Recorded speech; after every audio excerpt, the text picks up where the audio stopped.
Alors bamama bandeko bana ya Poto, bana ya Londres, bana ya Paris, bana ya mukili mobimba oyo artiste na bino lisusu nazongi lisusu Gucci lisolo na kobetela bino lisusu.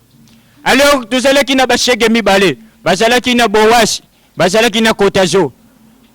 Boas na Kotazo mukolo moko boye babandeki kutambula bamoni esika kukende te batala na ngamu boye bamoni église ya catholique balobi loko l'église ya catholique tosala nini tukende kukota.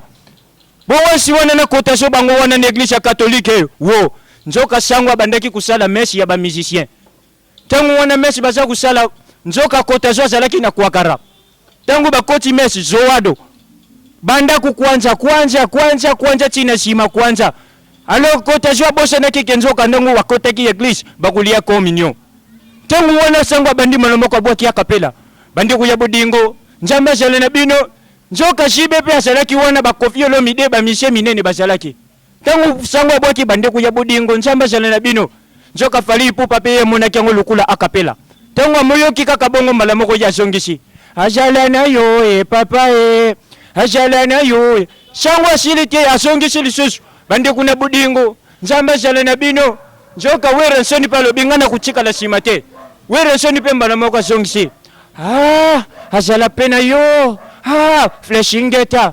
Tangu wana basili kuzongisa kapela ekumi na tangu ya communion jibe mpya na leki liboso nzotu na Kristu aleki fali ipupa leki nzotu na Kristu aleki ekomi na turu ya Zoado na Kosado.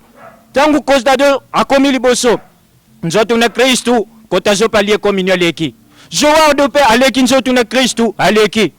Tangu bakie kufanda bango mibale Kotazo na Zoado babandi kutuna na Kotazo jililoba Zoado yoyo kibela ngondeni ngana kongo basolemo boye banini pesa ba der malamoko place zela ki Kotazo azwi liloba lobi Zoado wana yo yebite ke anzo ta Kristo tamsio le kota simati.